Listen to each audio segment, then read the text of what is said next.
What's up? What's up? What's going on, guys? Dave Cordoba here with Cordoba Trained Wrestling. Hopefully you guys start tuning in. We start getting some people in here. And then we'll get started. Waiting on Frankie to come in. So we're going to talk a lot about... What's up, Nick? We're going to talk a lot about some wrestling. I know people want to talk a little bit about MMA and stuff like that, but we're going to talk to Frankie about his wrestling career because Frankie was a bad wrestler. Really, really, really good wrestler. So we want to talk a little to him about his wrestling career and stuff like that. So let me put him in now and we get started. Remember, we only got an hour, guys. So if Frankie wants to go more than an hour, we'll go when we ask some questions and we'll go from there. All right? Keep tuning in, guys. Yo, What's up? What's up, man? what up, brother? What's going on? Fucking hanging, man, during these crazy times. How are you? I'm good, man. Just trying to do the same here. Trying to keep the club, going with the virtual videos and stuff, So it's challenging, but you got to do what you got to do, Yeah, man, when times get tough, you got to figure out, you got to kind of, call some audibles and find a way to get in there and do some stuff, man. I'm wrestling with my pole in the basement today, bro. I saw that. I saw that on Instagram. All right. So, guys, we have Frankie Edgar, former UFC champion, one hell of a wrestler. Many people don't really know much about his wrestling career, but the kid was an animal, So, welcome, Frank. Good. Thanks for having me, man. Look forward to chatting here. Awesome. So, like I said, we got about an hour. If you want to go a little longer or later, then it's up to you. Pretty much, if you want to do that. Yeah, we'll keep it going. We'll see how it goes. Yeah. So let's talk about the quarantine life right now, man. What are you doing? Dude, man, I'm doing what I can. Obviously, I got to work out, dude. I got to get a workout in every day. So I'm doing that the best I can. I feel like a track star, man. I'm running so much, doing bleachers, hill sprints, doing what I could do, hitting the bag, really not really training with too many people. I got one buddy that I'm kind of training with. I am trying to do social distancing the right way, Yeah.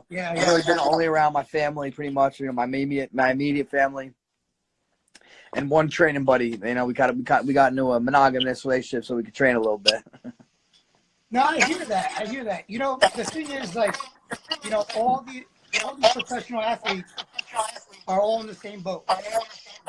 So how can a professional athlete kind of like prepare for a big event coming up and stuff like that? I mean, I know you're making the best of what you got, but what does everybody do? It's tough, man. Especially, I mean, if I was a basketball player, I could shoot the ball. I don't need anybody to shoot the ball around, Being a fighter, I need someone to kind of train with and do moves with, or if I was a wrestler, stuff like that. So it's tough, it's challenging, but the good thing is it's challenging for everybody. Everybody's in the same boat, It's not like, I'm the only guy. A little bit right now. Oh, Frankie, we lost you, buddy. We got to get you back on. We lost Frankie. Hold on, guys. I'm going to try to find him again.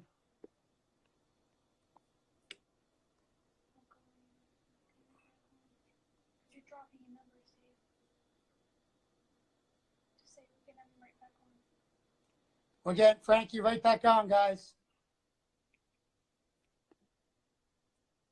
Hold on 1 second. For what? Where's the... Okay. 3 more just left. We're waiting for Frankie to come back on. All right, there we go. Well, good. So I'm saying, yeah, what I was saying before, as far as the training goes, I mean, it's easy to when things are easy, it's easy to get up and train. When things are going good, when your body feels good, it's easy to train. But when times are tough, that's what makes a real champion. You're gonna find a way to train. But I'm finding a way, bro. Like, I literally was wrestling my pole in the basement tonight. Trying to hit the bag, wrestle the pole, a little resistance, lifting weights. You know, I'm doing what I could do, man. That's all everybody can do right now, I think. Like I talk to a lot of my kids, and I talk to them about like when Rocky fought Drago, and Rocky was put into like the little cabin, and he had to do whatever he took to train, while that guy had all the top level training. It's kind of similar, right?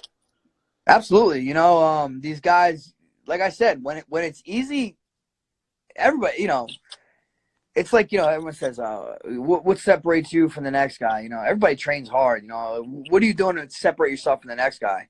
And right now, this is the time you can really separate yourself from people.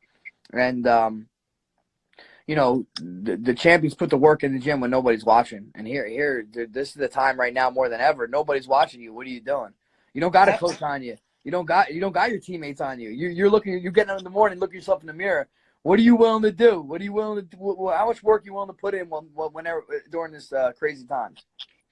It's funny you say that saying, bro, because that's my saying with my kids at club. I say to them, champions are made when nobody's watching. You know, you got nobody to tell you to run, do jump rope, do some shadow wrestling, do some pull-ups, do some push-ups, and you got to have that mindset though, right? You're right. Absolutely. You know, I tell my kid all the time. I said, train like you think somebody's like, I'm watching you. Train like you think I'm over your shoulder right now. And that's what I do, man. I'm in the basement. I'm thinking my coaches are there watching me, and my teammates are there watching me. My opponents are there watching me.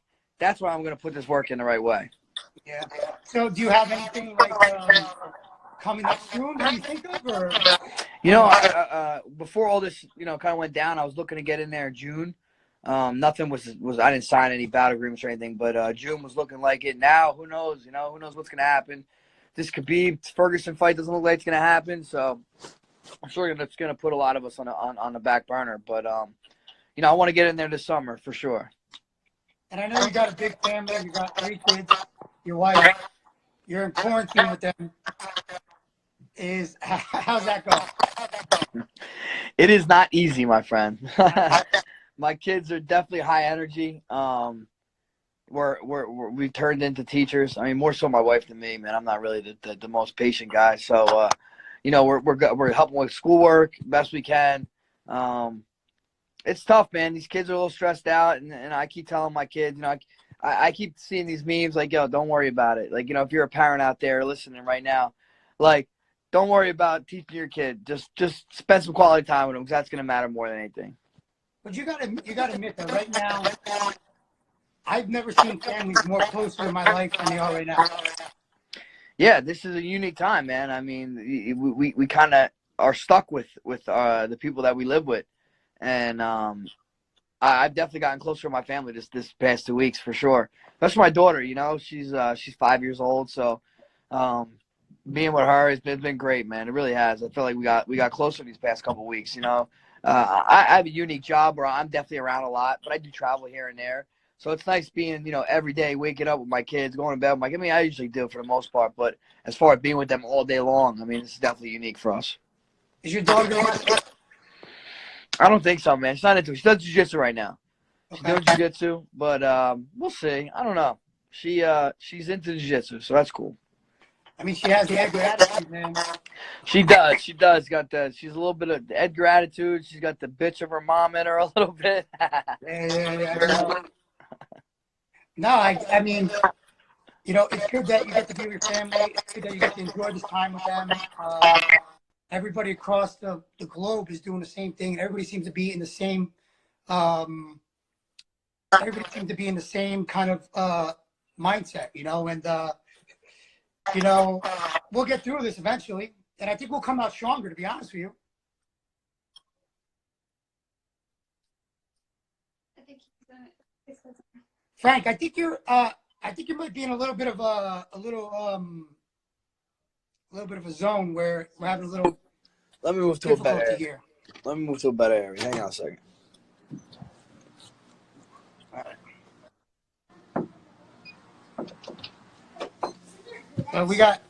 You got. There we go. A little better. You're a little frozen still right now. You're good now. All right. I can hear you now. All right, here we go. Let me ask you a question. Did you watch Tiger King? Hell yeah. Did you Hell watch yeah. Tiger King? Hell yeah, bro. Crazy as hell, man. That's bro. What do you think, bro? When What do you I was think? seeing it on social media. You haven't watched it? Do I think what? She killed her husband? I Yeah. watched it. Okay. She killed her You think husband. she killed for her sure. husband? Dude, come on. Yeah, She got to. I thought the same thing. Hey, bro. they reopened the case. They I just heard reopened man. that case. That's crazy. Justice And for you Joe, think bro. that Joe Exotic, baby. Joe Exotic, man, he may get out of jail. He might get pardoned. Who knows? But it's Yo, like they open wild up. stuff. You know, it's the #1 Netflix probably show right now, and they probably thought it was the best thing to happen to him. But for that woman, that may be one of the worst things that happened to her. Right, yeah, I know. I mean, you never know how, every documentary they could film it and portray it however they want, you know what I mean? But this one, man, it seemed like that she's sitting there trying to shut down these animal zoos, but she got a zoo of her own. So it makes no sense to me. I know. It makes no sense to me. I think earlier Roger asked if you would wrestle Tiger naked. Would I wrestle a tiger No, naked? Roger said it earlier. You said it earlier. Roger, listen, Roger's got some weird fantasies. I'm finding out. That's hilarious. So we know everyone knows, Frankie Edgar, the UFC wrestler, former UFC champion, but I don't think many people know about your wrestling pedigree. I mean, when did you start wrestling? I know you started late. Yeah, I started 7th grade actually, so kind of late, I guess, in today's terms. Yeah. But yeah, started 7th grade and kind of just kept rocking from there. Yeah. And did you, like, I know you did club wrestling and you were with Steve Rivera. When was that? When did that come about? Well, I started wrestling in 7th grade, and I wasn't the most successful. I didn't have the most success. I think I won like 5 matches or something in 7th grade. It was my first year wrestling. So that was tough to deal with, though, being a competitive person myself. Like, I may not have been good at wrestling at the time, but I still wanted to win. So that was tough. But then 8th grade year, that's when Steve got hired by Tom's Wrestling Club, and that's when I started hooking up with Steve, and that was pretty much when everything changed for me. I kind of bought into Steve's system, and by my freshman year, I was able to make varsity and everything. So I improved a lot in those couple of years. So I know that you were working with Steve, and I know he's a big support in your career till this day, right? Yeah, Steve has been. He comes to every fight with me. He's a big part of my fight team, and yeah, man, Steve. Maybe not know so much. Like, obviously, he's still my wrestling coach too. Like, I still obviously listen to what he has to say about wrestling situations and whatnot. But more so, just as a mentor. He's always got positive things to say. He knows me more than most of my coaches because he's been around me the longest. Yeah. So I mean, now you're back involved in wrestling, but now you're back in the coaching end. How do you feel about that? Yeah, man, I love it. I've been coaching pretty. You know how wrestling is. You start wrestling, you coach right away. You coach your teammates. You coach the younger kids. So when I worked, in wrestling, I graduated or I went to high school. I came back and helped the Townsville Wrestling Club kids. Then when I graduated to college, I helped the high school kids, and then vice versa. And then when I graduated college, I actually did coach for the high school. Then I coached at Rutgers University, and now I'm coaching my own club with Steve and my own kids. So coaching has been part of something I've been doing, since day one that it pretty much got into wrestling. So it's obviously different than when you're competing, especially my kid. You have no control. I know. I see you in the corner. You can only do so much by just talking. You want to go in there and do it for them sometimes, and you can't. That's the hardest part. And so I wanted to talk about that, about your son. Your son is how old now? My son's 9 years old. He's in 4th grade. He's in 4th grade, and I know I've been watching him wrestle. I've seen he improves year to year. I love watching him wrestle. He kind of has that Edgar go type of mentality. I know I was at the qualifier that he qualified for the States. I think this is his second time qualifying or first? No, I think it's his third time. Third Third time time. qualifying. Yep. So he qualifies for the states this year, and then we get hit with the news that there's no state tournament. Yeah. Did you tell him when he left, when he got home from school? When did you tell him? Yeah, I believe we were about to go weigh in on Friday, so I think it was that day that we found out they were canceling it. So I knew during the day. I didn't text him. I wanted to come home and tell him in person. But he was upset, rightfully so. But obviously, we know it's for the best of everybody. But it was good that he got upset. To me, that means he cares, So No, I hear that. we'll fortunately, he's young, and we'll get many more opportunities at this. But that's tough for some of these seniors in college, man, that don't get a chance at wrestling at nationals, man. I really feel for them. So we just found out, was it yesterday or today, that they were not going to be granted another year. Yeah, right. And I get it. I mean, it's tough, They pretty much wrestled the whole season till the very end, so I knew it was going to be tough for them to come back and give them a whole season back. It just sucks for some of the seniors, like the guy Kolodzik from Princeton.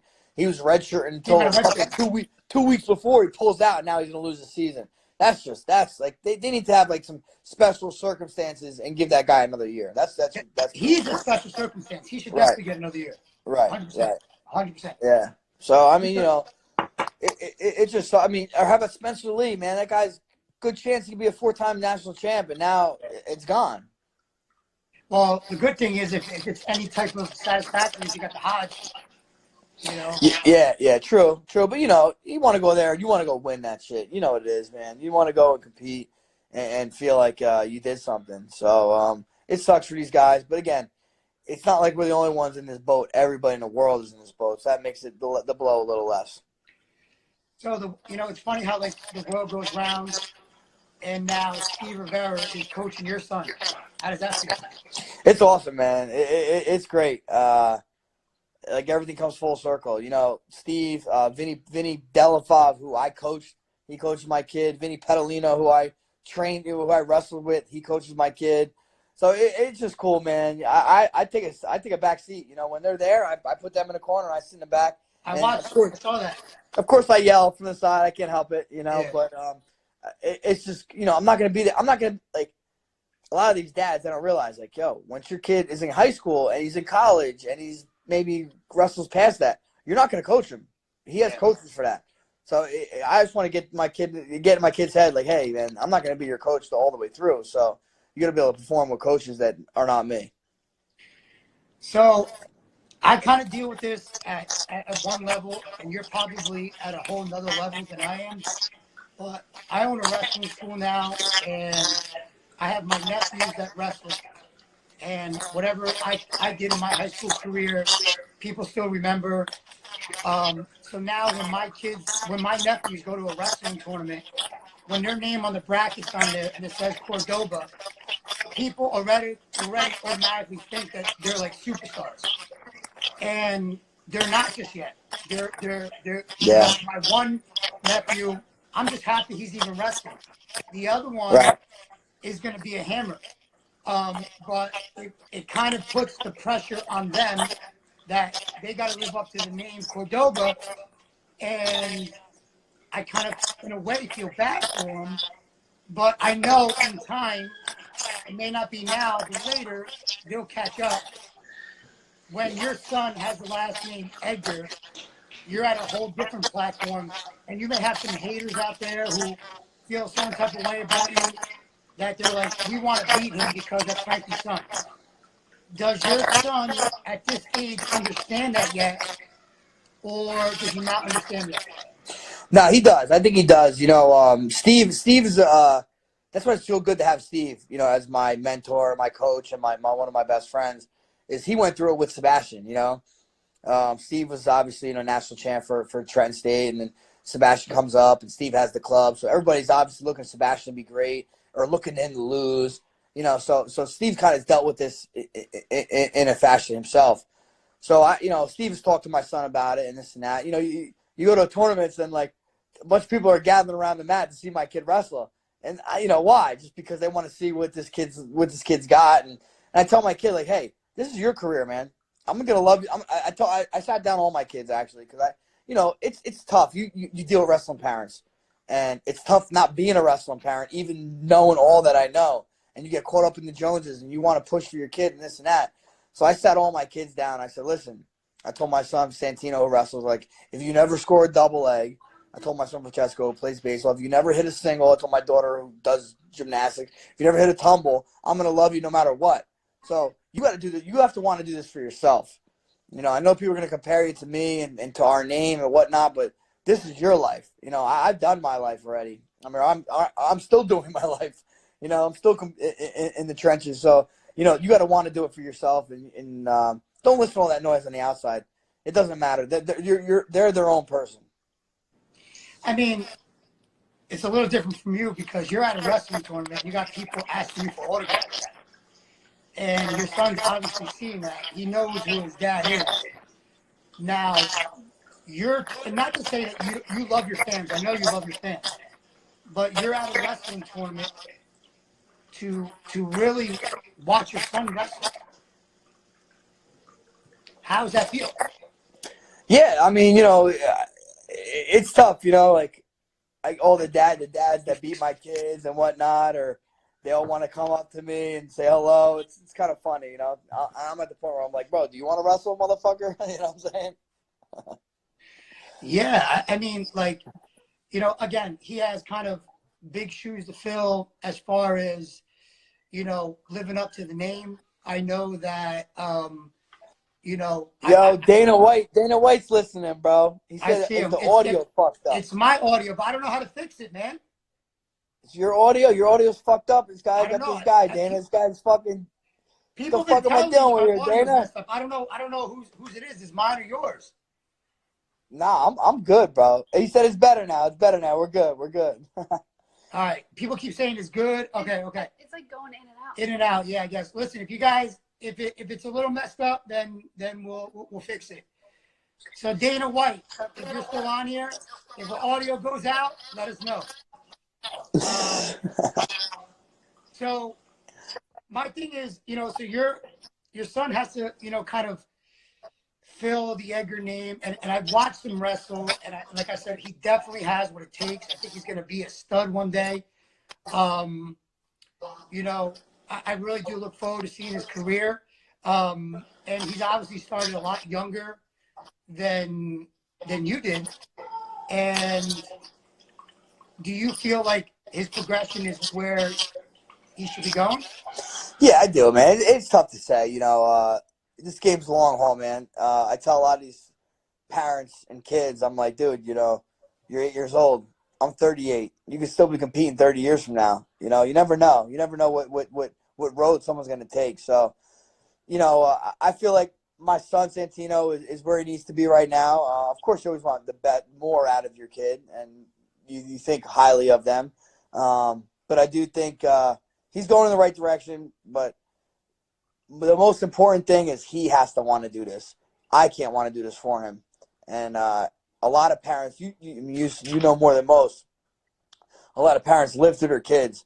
And that's no good, man. That's no good because in the long run, your kids, they might want to do it for you because you want to do it for them. But once they start getting to high school and there's girls and there's fun to be made, like if they don't want to sacrifice that to win a title, they're not gonna. And no matter how much you want them to do, they're not gonna. They have to want to do it themselves. This is a sport you have to want to do. And it ain't easy, bro. It ain't an easy sport. We know that very, very much. I mean, let's talk about your high school wrestling. I know that I listen, like I said, I remember things that are vivid that happened like years ago. And then I don't remember things that happened like yesterday. But I remember being at the Howell wrestling tournament and your dad walked up to my brother and your dad was like, hey, I kind of watched you wrestle when you were a kid. Your dad knew the cap that I wore and everything. He knew the singlet color and everything like that. And he kind of he didn't introduce me to you at all, but he pointed in your direction and said that was you. It was a Howell tournament. Back in the day, that was like a tough tournament. Yeah. And he goes, yeah, he's progressing. He's coming along. And from that day on, my brother became like a fan of yours. He was following you, and he kept telling me, he goes, "Yo, Dave, you remember that kid from the Holiday tournament? There may be a chance you wrestle this kid one day." And I was like, all right, let's, maybe, I mean, the chances of that happening, there's so many good guys in the weight class. We would never have thought that happened. But as it happened, we ended up making the state finals. I thought I was going to wrestle Brizzy. I'll be totally honest with you. And we took out Brizzy in the semifinals. And then we ended up in the finals. So it was like your dad kind of knew my career. My brother kind of was a fan of you. And then now we're wrestling in the finals. And it's just so happened to be that way. Crazy. Yeah, man. No, I mean, I knew who you were. Yeah, it was definitely my dad. Dana's talking some shit. My dad probably wanted to beat your ass, Dana.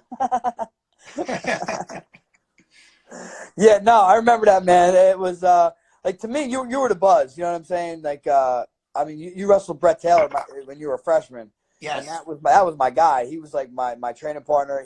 I looked up to him. He was like a god to me. So when you beat him, man, I remember being in the stands as a freshman, fucking tore up, man. Tore up. I felt so bad for my teammate, you know. And then I get you in my junior year. And again, like I started in 7th grade, so I didn't start too long ago. And I don't know if I expected myself to make it to the finals. When I got to the finals, I was a deer in headlights a little bit at that time, man. I'll be honest, you know. Yeah. And I remember I was telling the kids the other day, I said, yo, I know this guy is a go-getter. And I was like, yo, I cannot go 6 minutes with this kid on my feet. I will not even try because I don't think I can keep up with the pace. I got to be able to take him down and hopefully try to ride him in any which way I could because I was not trying to go 6 minutes with you. It wasn't happening. It was not happening. And, so our junior year goes by. We wrestle each other. Our senior year, like, I was, like, sitting here and just, like, all my mindset was I was thinking about you again. And I said to myself, this kid is not going to try to lose in the finals again. This is going to be his year. And you had me on my heels, and I'm like, that's like every day, every sprint, every run, everything that I ever did, you were on my mind. And I was like, and no other kid in the bracket I thought about but you. And you remember back in the day, we used to get only our info from the Star Ledger. There was no internet, no nothing. And people were talking about a collision course going to happen again. And I really all I thought about was you. And then the finals were at Continental, and you had a tough match with Booth. And when I wrestled Booth in the finals, it was kind of like the wind went out of my sails. I really just wanted to wrestle you again. Yeah. And my mindset was just kind of, not really focused on him. And between that and watching Manchio's match before that, I mean, I got beat up in the finals. And it wasn't pleasant. Yeah. It wasn't Hey, it was better than watching from the stands, though. No. Listen to me, bro. And what's funny? So how that story goes is when I signed up for senior nationals that year, I decided I found out that Booth went down a weight class to 130. So me and my brother and everybody were like, yo, we're going down to 130 because we wrestled 135. I'm going down to 130. I want to wrestle Booth. I want another shot at him. And then I dropped down to 130, and I see that you got registered at 135. So I was like, good, man, good. I don't want to wrestle this. I don't want to wrestle Frankie again. Like, let him go 135. I hope he wins the whole tournament. Unfortunately, I don't get to wrestle Booth. I take third. I don't wrestle him, but this was the first time that actually me and you ever kind of had words with each other. I don't know if you remember. Like, we actually talked. Yeah, and that's yeah. Yeah, we like talked. And we I thought when we were at that senior nationals, Jersey kind of stuck together, man. We had a pretty good day there. It was cool. We did. And then it's a funny story because somehow I told you my brother was a fan. Somehow my brother ended up in the corner of your national finals. Do you remember that? Yeah. And you made it all the way to the finals. You took second. you wrestled the kid John Massa from New Yep. York. Yep. And that was he was like a multiple time state champ, and you wrestled him. We took second as a state. I don't know if you remember that. Right. We took Right. second to New Jersey. You gained a lot of points for us. I gained a lot of points. We had Hicks, we had Lade Black, Norgard. I mean, we had a shitload of great guys. Yeah. And we didn't wrestle. And I remember vividly, and the Parade of Champions, we were standing there and we communicated and we talked about where we were going to go to college. Either one of us had no idea where we were going. I remember telling you that I was getting a full ride to Clarion. I don't even think you even knew where the hell Clarion was at the point. No. And then I was kind of like, you know what? I talked to Coach Nellis and I'm like, I talked to him in the back after I took third and I said, yo, you got to watch that kid in the finals, 135. I go, he's an animal. I go, you should definitely think about recruiting him. I'm not sure when you had a conversation with Coach Nellis. Was it there or after? It was afterwards. I think Perler, I might have seen Perler there talk to me. And then I got a call from them afterwards. Yeah. And it was kind of like, and for me, I had a couple different choices that I wanted to go to. And then I was like, you know what? If I could go to school with another Jersey guy, if I could be with somebody I know, I was like, I might as well go. And I have no regrets about that decision that I made. I kind of had a regret that I never looked at any other colleges, like went on any official visits. I only went to one.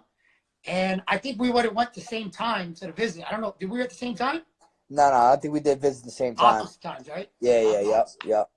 And I kind of like, Coach Nellis did a good job and Perla good job because they kind of just showed me the wrestling room. They showed me the weight room. They showed me where I was going to live. And then, I don't know if they did it for you, but they kind of took me to one of the older guys' houses, and he kind of just dropped me off and was like, all right, have a good time. And I don't want to get too into it, but they took me out, and I had a freaking blast. And That's why you signed. He sold me right then and there, right then and there. And I was Tony Prodicimo. Remember Tony Prodicimo? Tony Prodicimo, absolutely, yeah. man. I think I might have went out with him. Well, he's on there. He's just on there. I don't know. I don't know. I saw someone said Tony. I don't know if Tony was on there. Yeah, he's good people, bro. Good people, man. And I remember going there, and I said, "Yo, this is it. This is where I'm gonna go." And then I think you might have went like the week after or something like that. We ended up being roommates. My family drove me down. Again, remember vividly. I ended up going. My family and your family were there at the same time when they let us go. And I remember when my family left, I freaking bawled my ass off. I was crying because I'm like I was like like a baby about it. And you were kind of like, you were sad, but you were just like, oh, fuck it. Yeah, bro, I'm game, bro. You're like, dude, you're like, all right, like, see you later, guys. Yeah. And it was like, and they went on their way, and I was kind of just bummed out. I remember laying on my bed. I was still crying. You were laying on your bed, and you were just like, you were listening to music or some shit. You didn't give a shit. Nah. That's why I stayed, bro. That's why you had to bounce, man. I know. So I tell you what, Clarion was tough. It was tough for people like us coming from Jersey, going all the way to Clarion. It was life changing. It really was. I mean, there was one traffic light, maybe two traffic lights in the whole town, bro. That's crazy. And you know what? I lived in Kearney. I'm not saying I lived in a hood or if I lived anywhere, but like, I didn't have any like grass in front of my house. I had concrete. Like I wasn't used to that. I mean, at least in Toms River, you may have like, a little bit more suburban and stuff like that. I went there and I, you knew firsthand after like 4 or 5 months, I kept telling you, dude, I want to go. I want to go. You kind of, talked me a couple of times to try to stay. A couple of the guys from the team tried to get me to stay. I remember we were at the Clarion Wrestling House, and we were all there having a good time, and we were playing beer pong, and we were having a chill time. And I remember leaving that night, and I'm like, I'm gone. I'm leaving. I'm like, I left. Called my dad. He's like, yo, you're not going. And he tried to convince me, and then you came back later that night, and I said, I'm out, and I bounced. And if I could look back, my biggest regret, it was leaving. honestly, because if I would have stuck it out, things would have been a little different with my wrestling career. But you stayed and you made the best of it. And I think your future wife came a year later, right? Was it a year later? Yeah, she came the next year. Yep. Renee came the next year and went to college there. And you guys were able to establish your relationship. I know you guys are best friends, and you went to and you wrestled in college, and you had a successful college career. And let me just look at my notes. So you were pretty much a 4-time NCAA qualifier. Mm-hmm. What else did you do in college again? So EWL champ, couple time Yeah. PSAC champ. You know, place in Reno, place in Vegas. Yeah, I mean, I remember being back in and being in Jersey and kind of like a little bit jealous. Like I'm like, man, this kid's doing great, and my college career kind of went another direction, and I ended up in D3. And I wish I would have stayed, but I was a big fan cheering you on, kind of hoping that you would do well and stuff like that. I know that I think Donnie D. Flip is on it. Did you guys wrestle each other? Yeah, one time in high school, one time in college. Yeah, he's a stud, man. I see him all the time, bro. He's good people, bro. I love Donnie. I remember that, and I remember. You had one of the best workout partners. You had Mark Angle as one of your. Yeah, bro. He was partners. So good, man. And Sammy Henson. Perler was the man, bro. Perler was the man, dude. Tell me Perler was the man. He left us, though, bro. He left, right? I know. Honestly, that's why I went there. That's why I went there. Me too. You know? Him and, what's his name? What was the other lightweight? Sheldon Thomas, man. Yeah. And I went there, and then Sheldon leaves, I think, first. Perler has a knee problem. And then all of a sudden, it's like, I went there to work out with those guys. And I remember the one day Sammy Henson came in the room. Yeah, bro. Nobody wanted to roll with him. I wrestled him twice. Beat the hell out of us, bro. And then you fucking grab him. Hell yeah, bro. I had to. I'm like, dude. And I remember vividly, he has you against the wall, and he's just smashing you. And he's like, he's trying to. I guess he was trying to break us. I guess. Yeah, he was. I fucking grabbed him the next go though, and I was like, "Fuck that, we're running this back, buddy." Yeah, I remember that. So you have a good college career. Probably wish you would have done a little bit better. I think were you ever in the blood round of the Nationals? Yeah, my senior year I lost triple overtime in the blood round, man. Nate Gallus, sucks. Right? No, Cassio. Nate Gallagher wrestled in the quarters. He was number 1 seed. I wrestled him in the quarters. I lost, I think, 4-1, 4-2.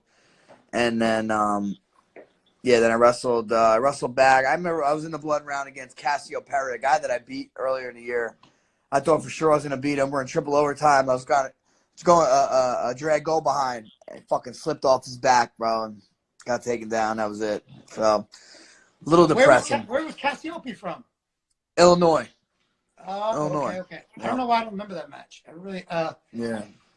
And so you don't get the All-American. I know you really wanted to. You're a 4-time qualifier, stuff like that. I know that it's probably still in the back of your mind something that you definitely wish you would have done as far as wrestling. Absolutely. I remember being in our dorm room, and we watched some old UFC. We were watching, it was like UFC 10 or 20 or whatever it was. And again, I remember stuff like this, and you talked about you being like, yo, one day I think I want to fucking do this. And I know how crazy you were because we got in a lot of fights in class. We had some good ones. I got some good stories about that, but we'll save that for maybe a podcast one day. There you go. So what initially, I know you got into working with your dad and doing like plumbing and stuff like that, but what was really the driving force? Did you feel like you had something left in you that, like an empty feeling? Like what was it? For sure, 100%. The Ultimate Fighter show, season 1, aired my senior year in college. So Okay. that was after wrestling. We're all, my teammates are watching it, and Koscheck was on that season. He And wrestled for Edinburgh. he was in EWL. Right, so he wrestled for Edinburgh. So I spoke to him on a couple occasions, and in my mind, I'm like, wow, this guy wrestles. He's fucking doing this. I'm gonna give it a shot. I knew no matter what, when I was done with wrestling, I was gonna try mixed martial arts. I didn't honestly know it was gonna be a career or something that I would take seriously, but I know I was gonna give it a shot. I know I wanted to get a fight in. So I graduated college, and I think a week later, I found a place to train, and I fought. I think 3 weeks later in some underground fight in the Bronx. Yeah, and then obviously your career catapulted after that. I know you got a call to go against a contender at the moment, and nobody wanted to fight him. You fought Tyson Griffin, right? Tyson Griffin, yeah. Tyson, yeah. And one of like a classic match, and I think that catapulted your career. And then from there, you went on and you fought boatload of champions and stuff like that. And I remember having to, when you had your title shot against BJ Penn, I remember I set my alarm because you were fighting in Abu Dhabi. Right. And I got a bunch of my friends to go to a bar. So I think we were drinking at like 4 a.m. or something like that. The craziest shit. It was like, we're at a bar, and the bar put the television on. We watch you fight. You win your you fight an awesome fight. You get the championship belt from BJ Penn, and that kind of just started your reign up until this day. I mean, would you say that would obviously be top 3 best moments in your life? Winning the belt, for sure. Obviously my kids being born, obviously. Of course. I said top 3, remember that. Yeah. Well, I got 3. Room for kids. So, yeah. I got 3 kids, so top 4. You know what I'm saying? All right, top 4. Yeah, you're right. I was trying to put them all as one. Yeah, good idea.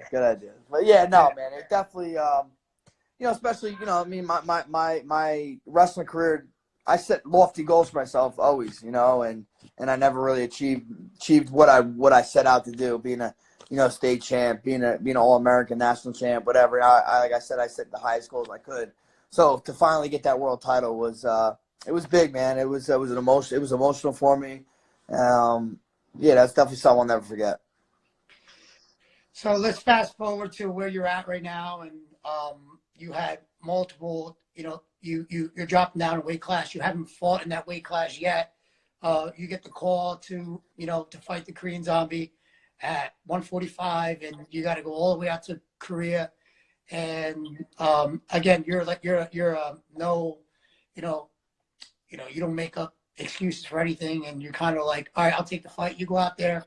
I was super pumped up about it. Really wanted to watch that fight, and I'd be lying to myself if I felt like you didn't fight your best fight.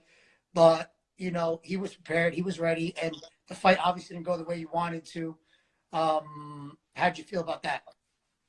Yeah, man, I took an opportunity and didn't go my way. I don't regret it.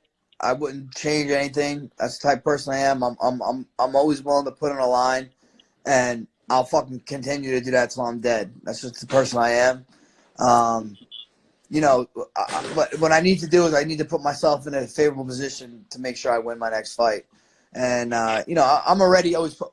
If people that don't know, at 55 I weighed probably 53. At 45, right now I literally weigh 155. I'm fighting at 45. I'm not very big. So at 35, I'm probably not even the biggest guy. So, but I'll put myself in a better position to win. I had a coach one time tell me, put yourself in the best position to win. Whatever it may be, weight class, situation, team.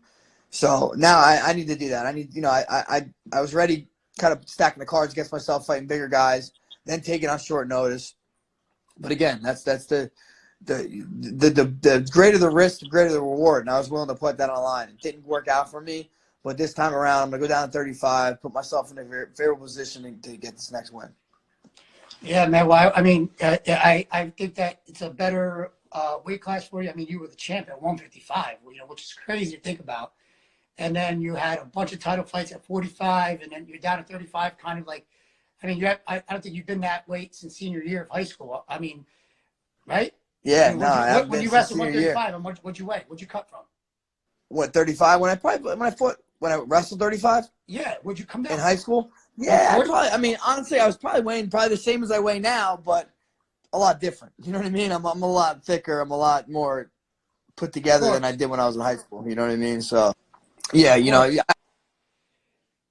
And I just have to do it the right way. I'm gonna get a nutrition. You know, I don't see any reason why it's gonna be tougher. Like I said, I'm not gonna be the biggest 35 pounder. From what I hear, there's 35 pounders walking around 175. I'm nowhere near that right now. here's something I wanted to talk to you about because it's wrestling related and it kind of like goes with where you're going.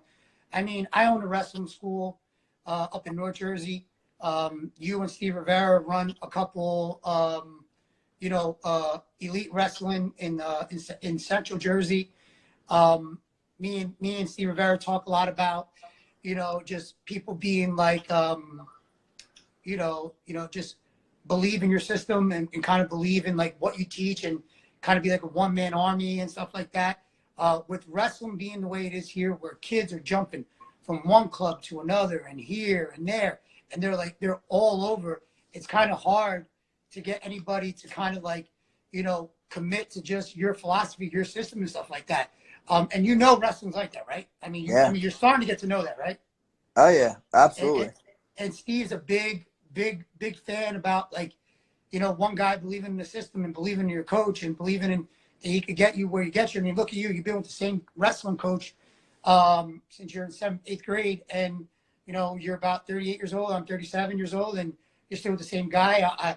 I still coach with Chris Gafari, who was my wrestling club coach when I was a kid, and I believed in him, and I never left. And back then, the Edge was one of the best wrestling schools at the time, and they would always ask me to come by and come work out. But I believed in Chris, and I believed in Roman Ruderman, and I believed in them. I believed in their system, so I stuck with it. So if we're talking about that with wrestling, somebody told me to ask you was like you've kind of been with the same family and the same trainers for a very long time now. And I know for damn sure, you don't even have to tell me, I know for damn sure people must have asked you on the West Coast to come out to work with X, Y, and Z. You have Mark Henry, you have jiu-jitsu coach, your best friends like Lagori and Marias and all these guys. What is your thoughts about sticking with that one team and having loyalty to them and believing in them? Yeah, as far as wrestling goes, you see a lot of kids take their kids. They want to club jump. They want to do this. They want to do that. I think it is good to maybe get partners for workout partners and stuff like that every once in a while. But you can do that at camps. That's what camps are for. You go to a camp to wrestle different kids. You do that duels to wrestle different kids.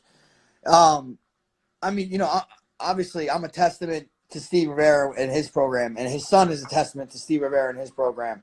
I mean, those are two pretty damn good examples. I didn't go train anywhere else. I trained with Steve. Sebastian didn't go train anywhere else to train with Steve. And I'm not saying that Steve's the only one, but I'm saying someone that stays loyal to you is going to get your philosophies, get your mindset, and apply that. But if you get mindsets from everybody, you're kind of struggling to find your identity. All these kids can't find their own identity because they're hearing so much shit from so many different people.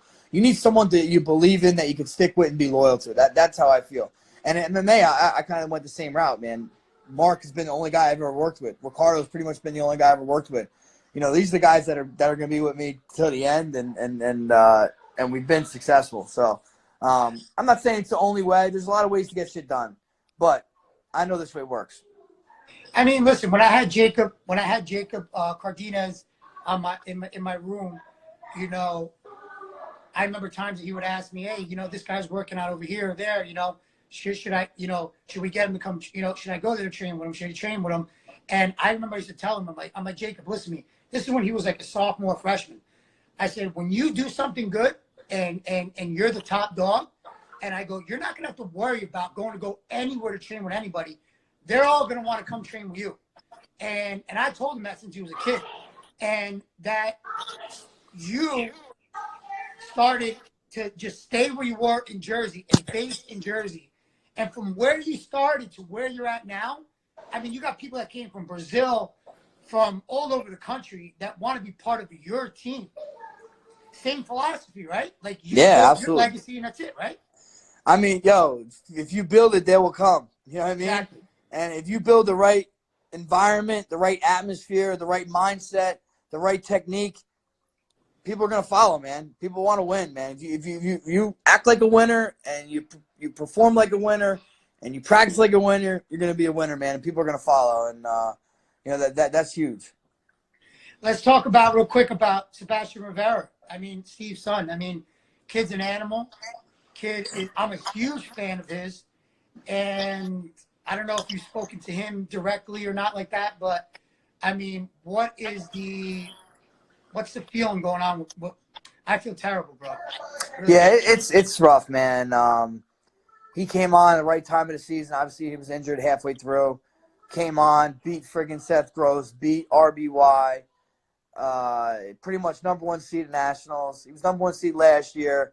Like, this dude's the real deal, you know. And I think he has a 5th and a 3rd this year. He really could have won that. But I mean, like we said, it's not just him. It's all these guys dealing with this break. So it's tough. Sebastian has such a great head on his shoulders that he's not dwelling on it. You know, I'm sure some kids are. I know I probably would have been. He's not dwelling on it. He knows he has another year after this, and he's going to move forward, man. I mean, what can you do? Really, you know, you can't sit there and sulk and be upset about it, and it's not going to accomplish anything. Yeah, I mean, you know, the high school state tournament dodged a big bullet. Okay, and if this thing would have went down a week earlier, some of the kids would never have wrestled their state tournament, and that would have been a shame. You know, I mean, I went straight from the state tournament. I went right to Rutgers to go watch the Big Tens, and I was loving it that it was at Rutgers, and I get to watch Sebastian go there. Sebastian seems to very mimic you a lot, and he seems to kind of have that same pride of New Jersey. And when you talk about your post fights, you always talk about Tom's River. Do you feel like you rubbed off on him a little bit? Because he runs out to the mat. Hell yeah. I did, man. You know, I mean, bro, he motivated. I get to give him inspiration. I don't know if he realizes how much inspiration he gives me now. You know, like I said, he was there actually when I won the EWL finals. He was in the crowd. Steve came up and watched that. He must have been 6 years old, man. You know, so for me to go watch him win his Big Ten or his All-American, this and that, it's just crazy how it works, man. And I love how he's TRNJ, baby. Come on, all day, you know. He reps it. I love it. It's crazy. It's crazy how, like, we can all, like, kind of take a step down of where we were and kind of look up to somebody else. I mean, like, we wrestled each other, and we were you know, competitors with each other. And then when you start getting to the MMA world and stuff like that, I start to actually just kind of look up to you, and kind of you inspired me in many different ways to become a better person, to become, you know, a better athlete, to do better for my kids at the wrestling club like that. And, you know, and then I became a fan, and I kind of, like, your work ethic is, I kind of try to mimic that with all of my kids and stuff, you know? No, that's awesome, man. Definitely. You know, I don't know if I would have went to Clarion if you didn't end up going. You know, even though you didn't stay. Weird. Even if you didn't. But that's one of the reasons. I remember we went to orientation together, driving 6 hours. Hey, listen, I tell people it all the time. Me, you, and your brother went to orientation with no navigation system, bro. Right? How did we get there? We with a fucking MapQuest. We printed out MapQuest. Remember that? You're right. You're right about that, bro. And then, I don't know if do you remember that music class we had together? Oh, dude, I do. Again, that was miserable. That's another. Oh man, that guy ended up coming to one of our parties. The assistant. Was it the assistant? Yeah. He fancied you a little bit, bro. He fancied you a little bit. I think that guy. Oh man, he was like. Hey, that might have got us through the class. Yo, I swear to God, he's like, yeah, you want the answers to the next test? And then he's like, so where's the party tonight? And I'm like, all right, at the wrestling house, you know. And again, so then Sebastian Rivera, a lot younger than you, and like and he's an inspiration to you. So it's crazy how they'll keep going, and then your son will be an inspiration for you one day. Yeah, you know that's what this wrestling community is so unique. I mean, I'm sure other sports, I don't know. I didn't play really other sports. I wrestled. And, you see it. Like, we have town clubs and regular clubs. So, like, our town club, Tom's Wrestling Club, you have 8th graders hanging out with kids that could possibly be in 1st grade, and they're all on the same team. And they just all take care of each other. They do, man. It's like one hand wash the other, one kid raise the other kid. And the system in wrestling is awesome because of that. Wrestling is like no other sport, man. Really. Was it a major contributing factor in your? I mean, it's a dumb question, but is it a major contribution to your MMA career? Obviously. Yeah, and not even the technique of it all, because that is probably the biggest thing. Why is wrestling such a big part of my MMA career? Is because wrestlers make the best fighters. Every champ wrestled or practiced wrestling. So, but not even that. It's just the mental toughness and just even being in college or a high school student, like, you're juggling a career, especially in college, a D1 college. You're a wrestler, a D1 wrestler, bro. That's like a full-time job, and then you got to juggle your work, your school load on top of that. That just gets ready. That just gets you ready for life, and just juggling everything. That's how I think wrestling prepared me for the most for fighting. I have my Jacob Cardenas. I told him I would mention him. His uncle Tony Reese, huge fan of yours, and he keeps writing on the bottom. I think he wants you to maybe say what's up to him. Named Tony. Tony, what's up, my man? And he just came out in he's in his new like ABC or NBC series that are coming out. You said he just came out. What do you mean he just came out? It's like he just filmed it. I don't know when it's coming out. It's some series. Maybe he may be able to write it down under there. Listen, let me ask you a question. I mean, we got about 4 more minutes. I mean, if we cut off, would you maybe have a couple more minutes to answer questions? Yeah, we got it. All right. Guys, whoever's on here right now, if it turns off, I'm gonna go right back into it again. I'll have Frankie just connect back in, and we'll spend a couple minutes there. My brother Will's on here. A lot of people here. My brother Will. All right. Tony says it's called For Life on ABC. It's with 50 Cent. Oh, he's with 50? Damn. 50 okay. Cent. All right. Yeah. He's got a nice little scene that he has in 50. Like he's like behind 50 Cent and stuff like that. And you know what? I meant to ask you about that real quick. So you come out I tell everybody all the time. You're a huge into rap. I remember back when we were in school, you used to blast that shit. You used to give people fades in the hallway. I mean, all our African American friends, they used to love you. You used to cut their hair, Marcus Surin, all those guys, and they loved our music, and they used to come chill with us. Why did you choose that song as your coming out song? It's the most shady, Frankie baby. Yeah. I was told in shootout, stay low and keep firing. Come on, can't beat that. That's funny, bro. That's awesome because I remember, and you never changed your song. You kept it going, and it's always been you. And then when we hang up, I want to talk about your podcast too, as well. And when we group back into it, why don't we just start taking a couple questions now, and then we'll go on from there. Yeah, definitely. Frankie, what's your favorite move? This is from Loudon. My favorite move?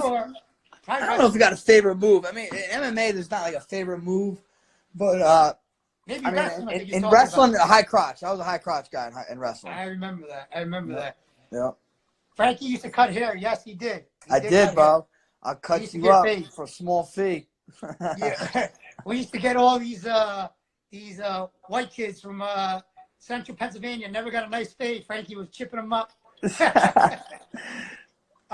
Someone said, do you stay in touch with Rad Martinez? I do, man. I do. We definitely stay in touch. Rad is he coaches MMA now. You know, he had a good career with himself in Bellator for a little bit, and you know, we definitely stay in touch. Guys, I'm telling you right now, whoever's on here right now, we're gonna in about 1 minute, it's gonna cut off. I don't know if it will because we restarted it, so maybe it won't. How do I do that? Why? How do you know it's gonna cut off? Because it usually at 1 hour it's been cut off. We restarted, didn't we? Maybe we'll see. We'll see how it goes. If it doesn't go through, I mean, I don't know if you can maybe add to go back. Whatever. If it cuts off, we'll figure it out. We'll figure it out. Do you stay in touch with Joe Rogan? I mean, when I see him, I was on his show. I was on his episode, the Joe Rogan Experience. No, I'll text with him every once in a while, but we don't kick it like that. Would you teach your kids to go into MMA? My son Santino, the one that wrestles. And you gotta invite him to. Here? Yeah.